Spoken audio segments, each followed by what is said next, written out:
ST. कामगारांना थकीत वेतन व देय होणारे वेतन मिळण्यासंदर्भात आज महाराष्ट्र स्टेट ट्रान्सपोर्ट कामगार संघटनेतर्फे निदर्शने करण्यात आली।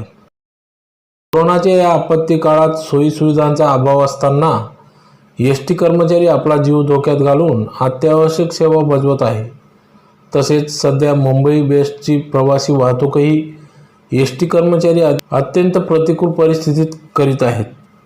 एस.टी. महामंडळाचे बरेचसे कर्मचारी कोरोना बाधित झालेले असून सुमारे 74 कर्मचारी हे मृत झालेले आहेत।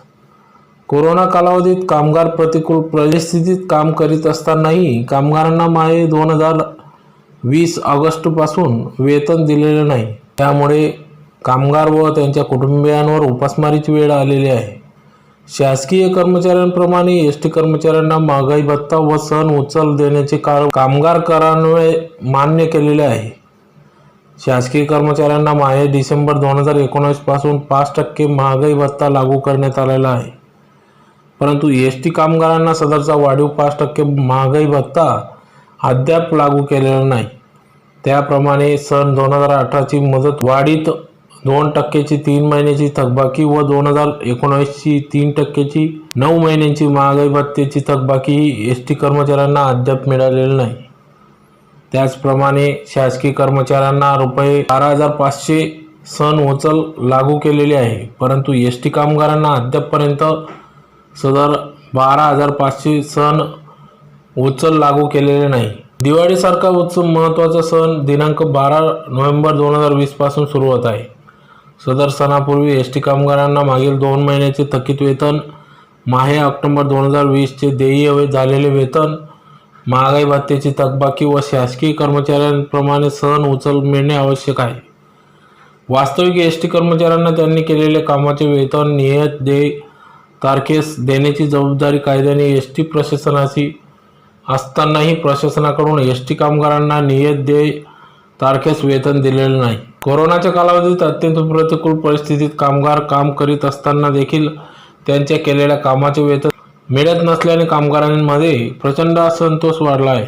दिवाळी सणापूर्वी 2 महिन्याचे थकीत वेतन, माहे ऑक्टोबर 2020चे देय वेतन, महागाई भत्त्याची थकबाकी व शासकीय कर्मचाऱ्यांप्रमाणे सण उचल मिळावी या मागण्यासाठी संघटनेचे पदाधिकारी सर्व स्तरावर शासनाचे लक्ष वेधण्यासाठी एस.टी. कर्मचाऱ्यांना वेतन मिळण्यासाठी 2 नोव्हेंबर 2020 रोजी सर्व लोकप्रतिनिधींना निवेदन देण्यात आले। त्यानंतरही एस.टी. कर्मचाऱ्यांना थकीत वेतन, देय झालेले वेतन, महागाई भत्त्याची थकबाकी तसेच शासकीय कर्मचाऱ्यांप्रमाणे सण उचल एस.टी. कर्मचाऱ्यांना न मिळाल्यास एस.टी. कर्मचारी आपल्या राहत्या घरासमोर आपल्या कुटुंबियांसह दिनांक 9 नोव्हेंबर 2020 रोजी वेतन मिळावे या मागण्यांसाठी आक्रोश व्यक्त असल्याचे यावेळी सांगण्यात आले। एस.टी. कर्मचाऱ्यांना थकीत वेतन, देय झालेले वेतन व थकीत महागाई भत्ता मिळावा यासाठी जिल्हाधिकाऱ्यांकडे निवेदन देण्यात आले व शासन स्तरावर शासकीय पातळीवरून आपण प्रयत्न करावेत असे आशयाचे निवेदन देण्यात आले। तर निवेदन देतेवेळी महाराष्ट्र स्टेट ट्रान्सपोर्ट कामगार संघटनेचे संतोष वाडिले, पोपटराव चौधरी, संजय परदेशी, आर.के. महाजन, भूषण बोईनीस, संतोष शिंदे आदी सर्व पदाधिकारी यावेळेस उपस्थित होते। होणारं खाजगीकरण बंद करा। वेतन मिळालेच पाहिजे। एस.टी. कामगारांना दिवाळीपूर्वी वेतन मिळालेच पाहिजे। बोनस मिळालाच पाहिजे। सण अजून उचल मिळालेच पाहिजे। एस.टी. आमची घामाची नाही, कोणाच्या बापाची। एस.टी. आमची घामाची। एस.टी. कर्मचाऱ्यांच्या वेतनाच्या संदर्भामध्ये माननीय जिल्हाधिकारी साहेब यांना निवेदन दिलेले आहे। आजच्या निवेदनामध्ये विभागाचे सेक्रेटरी संतोष वाडिले, विभागाचे अध्यक्ष दीपक पांडव, विभागाचे खजिनदार दिलीप राजपूत आणि कार्याध्यक्ष आर.के. महाजन आणि सर्व सहकारी उपस्थित आहोत। तरी आमच्या या शासनाला विनंती आहे की एस.टी. कर्मचाऱ्यांचं वेतन द्यावं।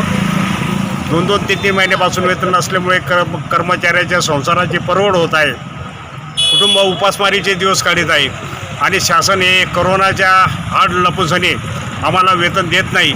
तरी एस.टीचा चक्का जामचं निमित्त केलं जातं। आमचं म्हणणं आहे की रेल्वेचा सुद्धा चक्का जाम होता, परंतु रेल्वेच्या कर्मचाऱ्यांना वेतन दरमहा देण्यात आलं। ज्या शहरी वाहतूक करणाऱ्या सेवा आहेत यांचंसुद्धा कर्मचाऱ्यांना वेतन देण्यात आलं। परंतु एस टी महामंडळाच्या कर्मचाऱ्याला 2-3 महिन्यापासून वेतन न रखडल्यामुळे काही आमच्या सहकाऱ्यांनी आत्महत्यासुद्धा केलेल्या आहेत. आणि या अडचणीतून मात करून आमच्या सहकाऱ्यांनी लॉकडाऊनच्या काळामध्ये मालवाहतूक प्रवासी सेवा देण्यामध्ये सुद्धा त्यांनी अतिशय मोलाची कामगिरी केली.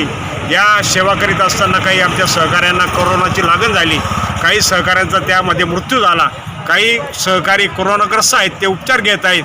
आणि असं सर्व असतानासुद्धा या महाराष्ट्राला दैदिप्यमान असं यश मिळवून देण्यामध्ये एस टी महामंडळाचा मोठा सिंहाचा वाटा आहे. आणि परंतु त्याचे सगळे सारथी आज उपासमारीचे दिवस काढीत आहेत. तरी या शासनाला आमची विनंती आहे की एस टी कर्मचाऱ्यांकडे सकारात्मक भावनेतून पहा आणि या महामंडळाला ऊर्जित अवस्था आणण्यासाठी शासनाने सर्वतोपरी प्रयत्न करावे. कारण हा आपला प्रवासी वाहतूक करणारा कर्मचारी आहे आणि प्रवासी वाहतूक ही महाराष्ट्राची मुख्य वाहिनी आहे आणि या वाहिनीच्या कर्मचाऱ्यांना न्याय द्यावा अशी आमची मागणी आहे.